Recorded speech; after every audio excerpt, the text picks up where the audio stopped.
할렐루야. 우리 앞뒤 옆 사람과 인사하겠습니다. 끝까지 무뎌지지 맙시다. 끝까지 무뎌지지 맙시다. 아멘. 오늘 사무엘하 3장 말씀을 통해서 강해지면 약해지는 것들이란 제목으로 하나의 말씀을 나누겠습니다. 우리 삶에는 강해지면서 반대로 약해지는 것들이 있습니다. 과학적으로 설명하면은 에너지 보존 법칙과도 같은 게 있죠. 전체 에너지 총량이 보존되기 때문에 한쪽의 에너지가 증가하면 다른 쪽의 에너지는 감소한다라는 거예요. 우리의 삶도 마찬가지예요. 어떤 일을 할 때 보면은 어떤 일에 집중하면은 반대로 다른 일에 소홀해질 수밖에 없죠. 우리 에너지를 어딘가에 집중하면은 그만큼 어딘가에는 소홀해지는 거예요. 그래서 선택과 집중이 중요한 것입니다. 정치적으로도 마찬가지예요. 어떤 한 사람에게 권력이 집중되면은 그만큼 다른 사람이 가지는 권력의 힘이 약해집니다. 오늘 다윗과 사울의 전쟁에서도 비슷한 상황이 벌어지고 있습니다. 우리 본문 1절 말씀을 다시 한번 읽겠습니다. 시작. 사울의 집과 다윗의 집 사이에 전쟁이 오래매 다윗은 점점 강하여 가고 사울의 집은 점점 약하여 가니라. 아멘. 이 다윗의 집과 사울의 집은 양립할 수 없는 관계. 왜냐하면 사실 한 나라잖아요. 그렇기 때문에 이 나라가 한 지역에 같이 있다라는 거 불가능합니다. 그래서 계속해서 둘 사이에 전쟁이 일어나는 겁니다. 사무엘하 2장 10절을 보면은 이스보셋의 통치 기간이 2년이라고 언급하고 있는데, 그 말은 이스보셋 통치 기간 2년 동안 이 다윗과 사울의 집안이 정식으로 전쟁을 치른 기간만 2년이라는 거예요. 그 전에 또 여러 가지 잦은 전쟁들이 있었겠죠. 또 권력 다툼이 있었겠죠. 그런데 정식으로 왕이 이렇게 세워져서 2년 동안 다스렸던 거는 정식 기간만 2년이라는 거죠. 근데 그런 사이에 이 2년 동안 다윗의 집은 점점 더 강해져 가는데 사울의 집은 점점 더 약해져 갔다라는 것입니다. 두 나라 사이에 어느 하나 결정적인 승자는 없었지만은 이 승세는 남쪽 유다 쪽으로 기울고 있었습니다. 단번에 이 다윗이 북쪽의 이스라엘 11지파를 다 장악했더라면 어땠을까요? 우리는 그것을 더 좋은 방법이라고 생각할 수 있는데 오히려 이 다윗의 리더십이 형성되기 더 어려웠을 수도 있어요. 왜냐하면 유다 지파를 제외한 11지파, 이스라엘 전체가 다 동맹군으로 형성되어 있었기 때문에 그들의 마음을 한 지파 한 지파 다 어루만지는 것이, 그래서 이 민심 전체를 다 이 유다 지파 하나로 돌린다는 것이 쉬운 일은 아니었기 때문입니다. 하나님의 목적은 다윗에게 왕권을 안겨주는 것이 아니었어요. 이웃나라와 구별된 제사장 나라, 하나님의 거룩한 나라를 세우는 것, 이것이 바로 하나님의 목적이거든요. 그 일을 하기 위해서 지금 다윗 왕을 선택한 것 뿐입니다. 다윗 왕의 권력을 주려고 지금 이것들을 계획한 게 아니라는 거예요. 그래서 그 나라가 세워지는 과정 역시 주변 나라들과는 달라야 됐습니다. 전쟁을 통해 이 강자가 약자를 제압하는 방식이라면은 다른 나라들과 차이가 없겠죠. 그래서 이스라엘은 조금은 더디지만 이 하나님의 시간표에 따라서 확실하게 다윗의 나라로 조금씩 만들어 가셨던 것입니다.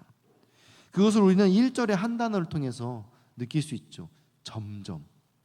다윗은 점점 강하여지고 사울의 집은 점점 약하여 가니라. 다윗의 입장에서는 어찌 보면 좀 억울할 수 있어요. 그동안 내가 얼마나 버텨왔는데, 하나님께서 분명 왕으로 세우시겠다고 약속하셨는데 그로부터 14년 동안 죽음의 위험에 매일 쫓기는 도망자 인생을 살아야 했습니다.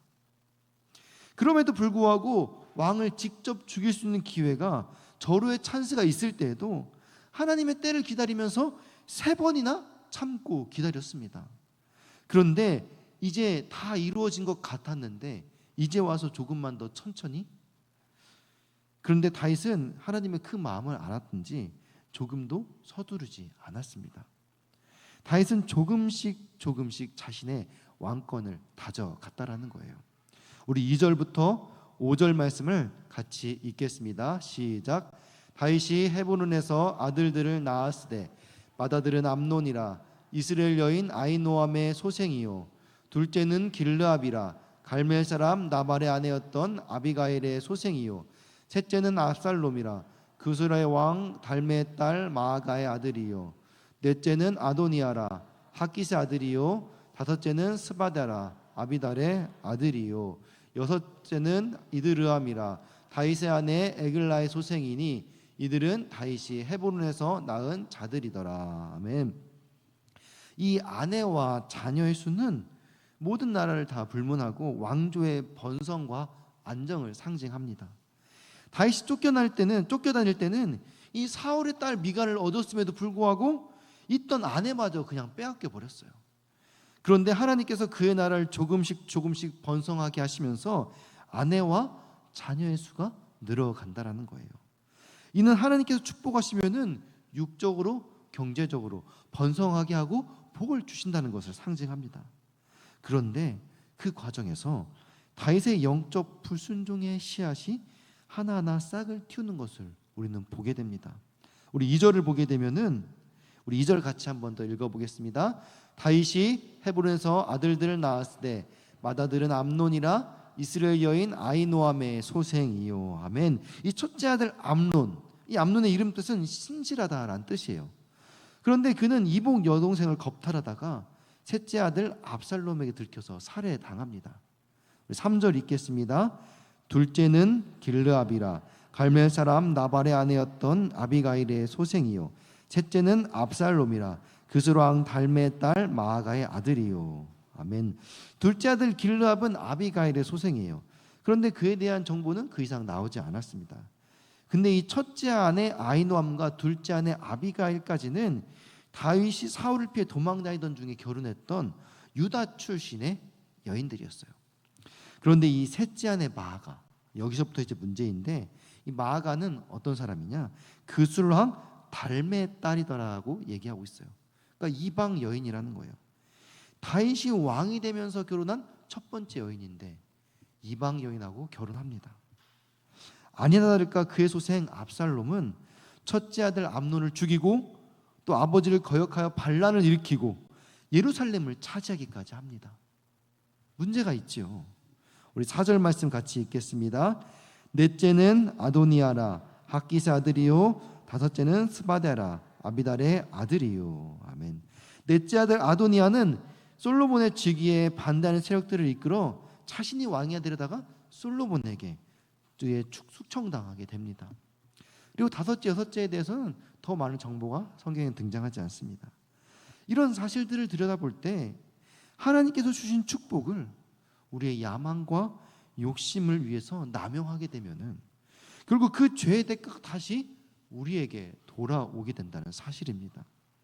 그래서 우리는 끝까지 우리가 다 되었다라고 생각했을 때도 끝까지 믿음을 붙잡아야 합니다. 이 약속과 현실 사이에 필요한 것이 바로 이 믿음이에요.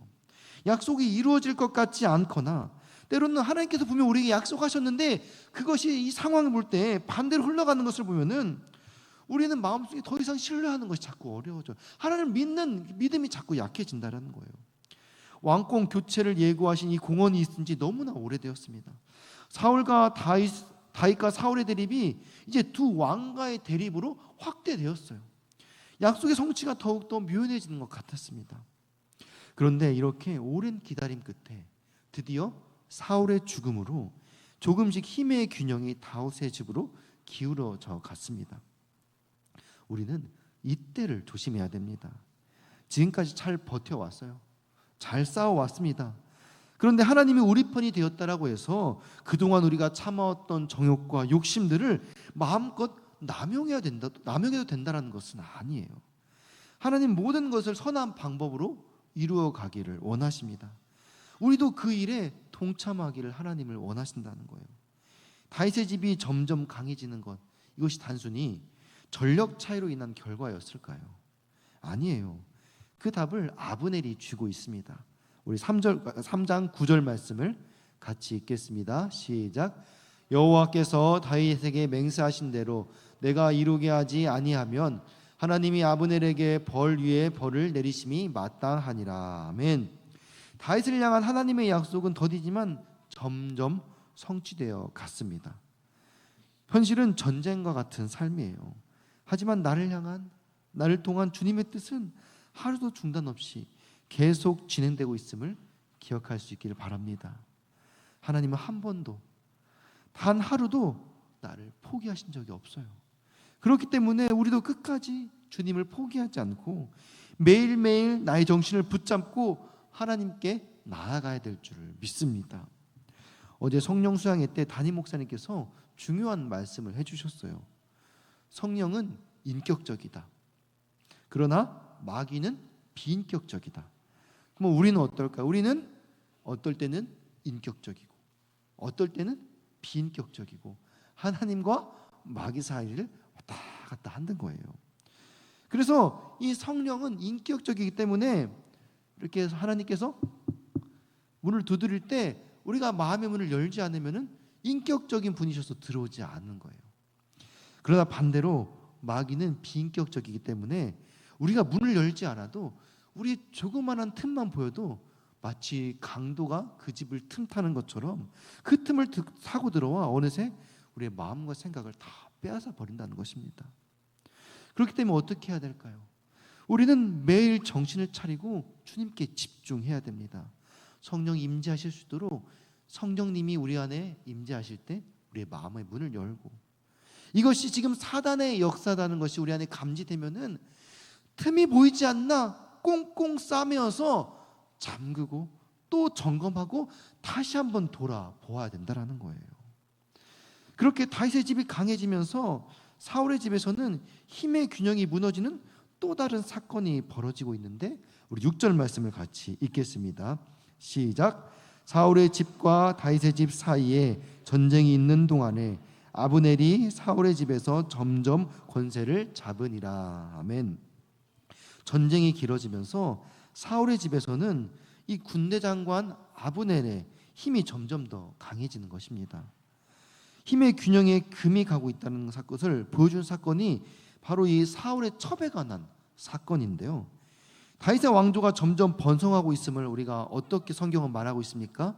다윗의 아내와 자녀들의 수가 증가되는 것을 통해서 보여주었죠.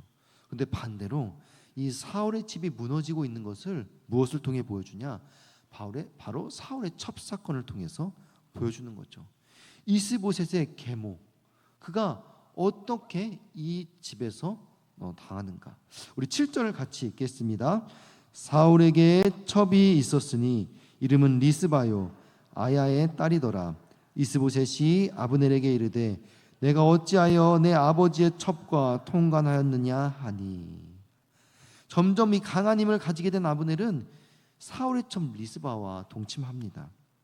이것은 어찌 보면은 그 전 왕이었던 사울, 이 사울의 부인을 자신이 취함으로써 이 왕권에 대한 욕심을 드러내는 행동일 수 있습니다. 그래서 이스보셋이 이 행동에 대해서 강한 불만을 표현해요. 어찌 보면 어머니 뻘 되는 사람을 지금 함부로 대한 거잖아요. 하지만 이스보셋의 책망은 이 아브넬이 더 극단적인 행동을 하게 만들어 버립니다. 아브넬은 이스보셋의 말을 듣고 이 왕국을 다윗에게 넘겨주겠다라고 결심을 합니다. 우리 8절부터 10절까지 같이 읽겠습니다. 시작. 아브넬이 이스보셋의 말을 매우 분하게 여겨 이르되 내가 유다의 계머리냐? 내가 오늘 당신의 아버지 사울의 집과 그의 형제와 그의 친구에게 은혜를 베풀어 당신을 다윗의 손에 내주지 아니하였거늘 오늘 이 여인에게 관한 허물을 내게 돌리는도다. 여호와께서 다윗에게 맹세하신 대로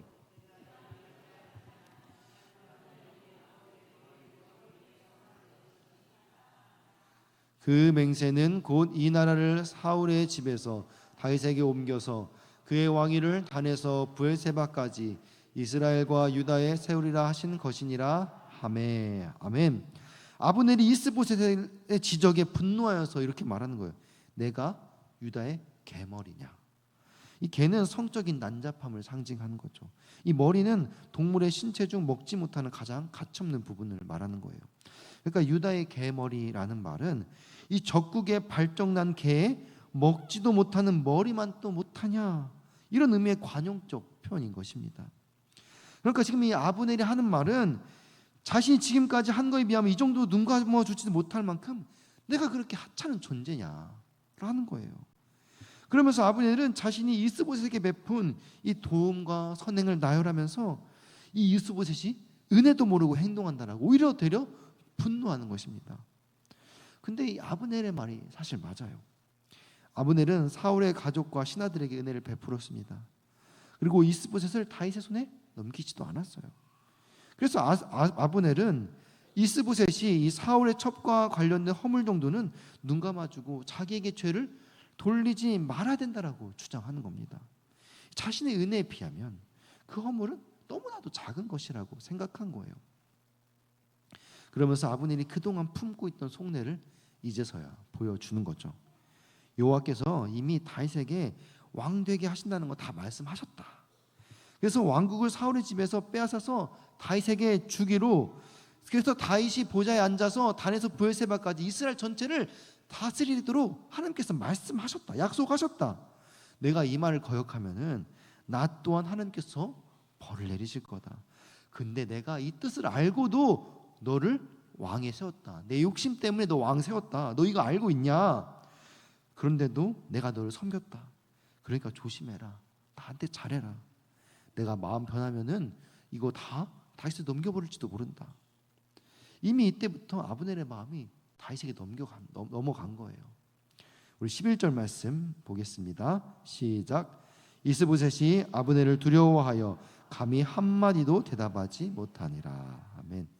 결국 이스보셋은 이 아브넬에게 한마디도 하지 못합니다.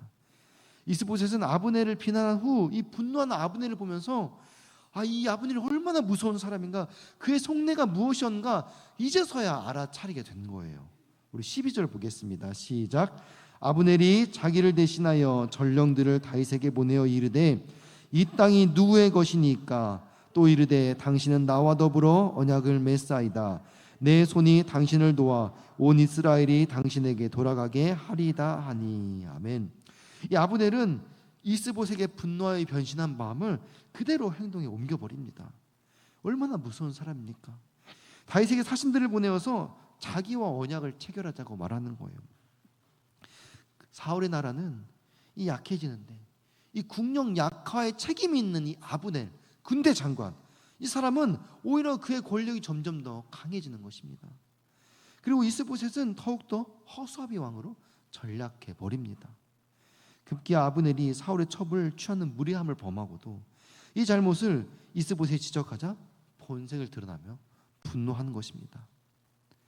아브넬에 의해 왕이 되었고 왕권이 유지되고 있는 현실을 직시하게 되는 장면인 거죠. 하나님이 세우지 않은 이 세상 나라의 특성을 이 사울의 나라가 적나라하게 우리에게 보여주고 있습니다. 그렇게 아브넬이 다윗과 언약을 체결하려고 하는데, 근데 이 언약에는 중요한 또 문제가 하나 걸려 있었습니다. 아브넬이 할 일은 무엇입니까? 이제 이 나라를 다윗에게 그냥 넘겨주면 돼요. 근데 다윗에게 있는 또 그 문제가 있죠. 이 다윗은 아브넬에게 그 대가로 자신의 옆자리인 2인자 자리를 어떻게 보면은 약속해야 될지도 모르는 상황인 거예요. 그런데 여러분, 2인자 자리에 누가 앉아 있습니까? 다윗의 군대 장관인 요압이 이미 자리를 차지하고 있죠. 결국 이러한 언약은 하나님께서 원하지 않는 언약이었고, 그 언약 때문에 결국 요압이 아브넬을 죽여야 하는 이유를 하나 더 만드는 셈인 거죠. 요압은 이미 요압의 동생 아사엘이 아브넬을 쫓다가 그렇게 아브넬에게 죽임당한 사건이 있었어요. 그래서 그 후로 요압은 계속해서 이 아브넬을 죽일 기회만을 엿보고 있었어요. 근데 아차, 잘 됐다. 이 자식이 감히 내 인자 자리를 넘봐? 그래서 결국 아브넬은 후에 요압에 의해 죽임을 당합니다. 아브넬이 자신의 이익을 위해서 이 다윗에게 그 자기 어떻게 보면 속해 있던 나라잖아, 자기의 나라를 그냥 송두리째 팔아 넘기려고 했는데 그 계획이 물거품 된 것입니다. 우리도 이렇게 우리의 이익만을 쫓는 계략을 세우기보다 하나님의 뜻을 구해야 될 줄 믿습니다. 결국 이렇게 사람의 욕망으로 세운 나라는 사람의 손에 망하게 되어 있습니다. 우리의 일과 계획도 마찬가지예요. 하나님이 세우시고 통치하셔야 하나님이 지키시고 인도하시는 것입니다. 그래서 우리가 매일 우리의 삶을 들여다보며 하나님께 맡길 때 과연 내가 하는 일이 하나님 나라를 위한 것인지, 하나님 나라를 세우는 데 동참하는 일인지, 하나님 뜻에 합당한 것인지 살펴보아야 된다는 것입니다. 우리 13절 말씀 같이 읽겠습니다. 시작. 다윗이 이르되 좋다. 내가 너와 언약을 맺거니와 내가 내게 한 가지 일을 요구하노니 나를 보러 올 때에 우선 사울의 딸 미갈을 데리고 오라. 그리하지 아니하면 내 얼굴을 보지 못하리라 하고. 아멘. 다윗은 아브넬에게 미갈을 자기에게 데리고 오면은 이 언약을 맺겠다라고 합니다. 만일 아브넬이 미갈을 데리고 오지 않으면 그러면은 아브넬을 만나지 않겠다라고 말하는 거예요. 지금 다윗이 무엇을 요구하는 겁니까? 미갈을 통해서 사울 왕국을 이어받을 정당성을 확보하려고 하는 거예요. 아브넬은 하나님께서 다윗을 사울의 후계자로 세우신 것을 이미 알고 있었어요. 그런데도 불구하고 자기의 야심을 위해 이스보셋을 이용했습니다.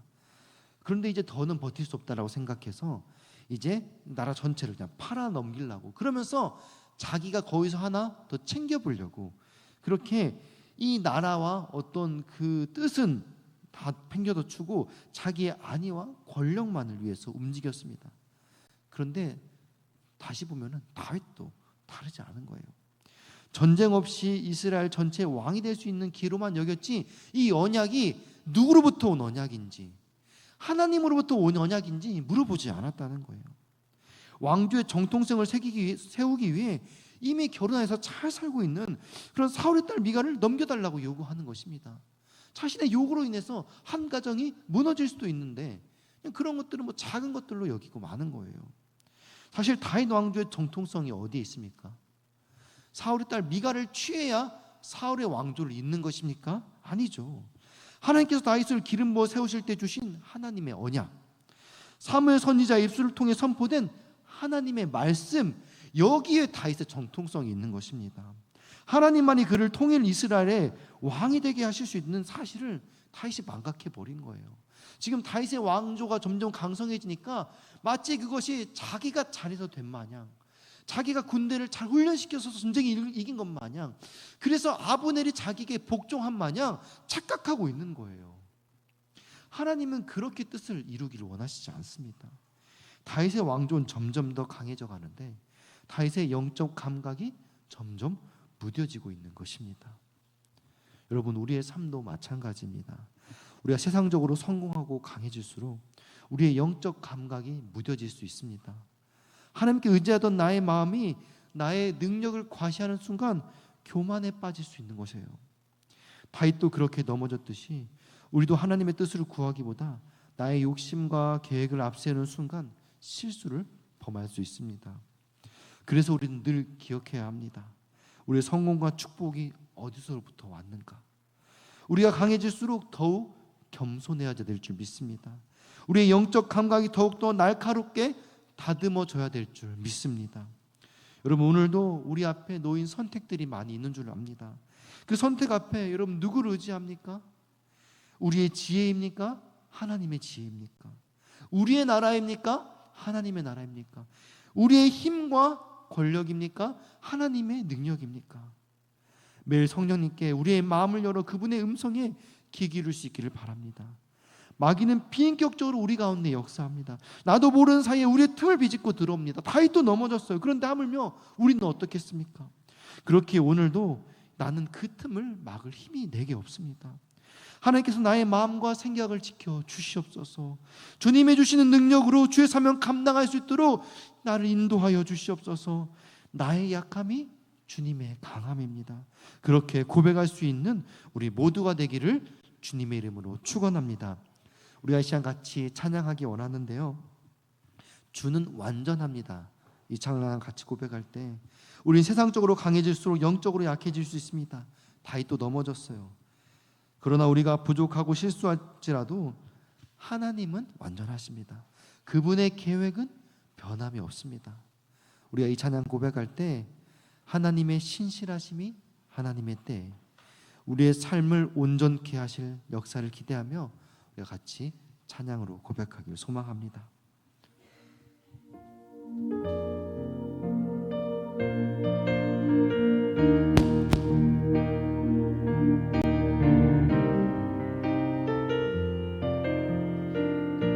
주여 우린 연약합니다. 주여 우린 연약합니다.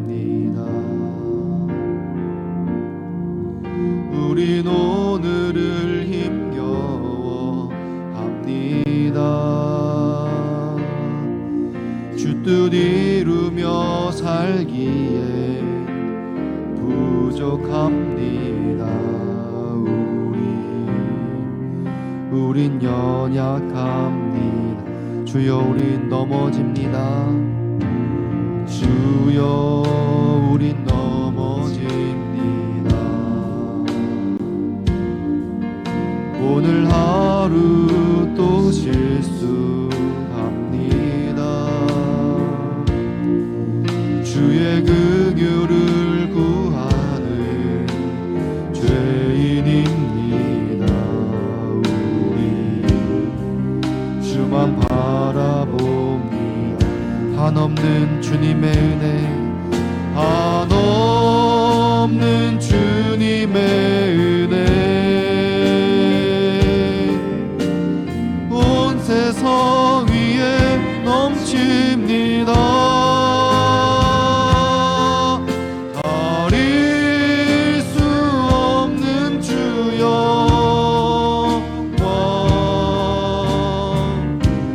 온 땅 위에 충만합니다. 주님만 이기리오니 우린 그 길 따라갑니다. 그날에 우리 이루신 주는 완전합니다.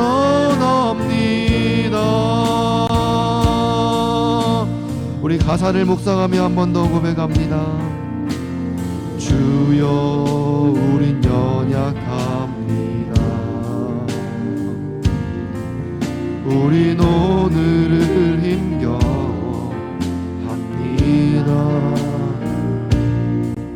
주 뜻 이루며 살기에 부족합니다. 우린 연약합니다. 주여 우린 넘어집니다. 주여 우린 넘어집니다. 오늘 하루 또 실수합니다. 주의 긍휼을 구하는 죄인입니다. 우리 주만 바라봅니다. 한없는 주님의 사랑, 한없는 주님의 은혜, 온 세상 위에 넘칩니다. 가릴 수 없는 주여,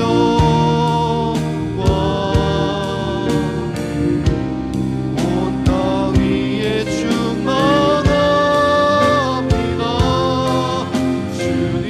주님만 이기리오니 우린 그 길 따라갑니다. 나약간에 우리 이루신 주는 우리 두 손 높이 들고 한없는 주님의 은혜, 한없는 주님의 은혜, 온 세상 위에 넘칩니다. 가릴 수 없는 주여,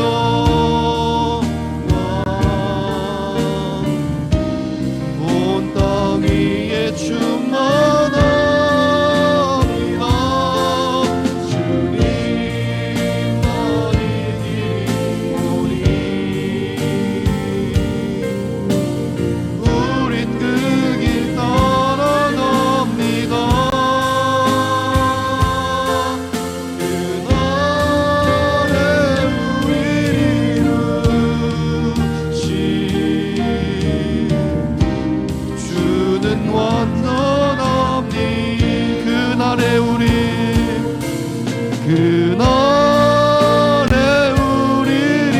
이루신 우리는 완전합니다.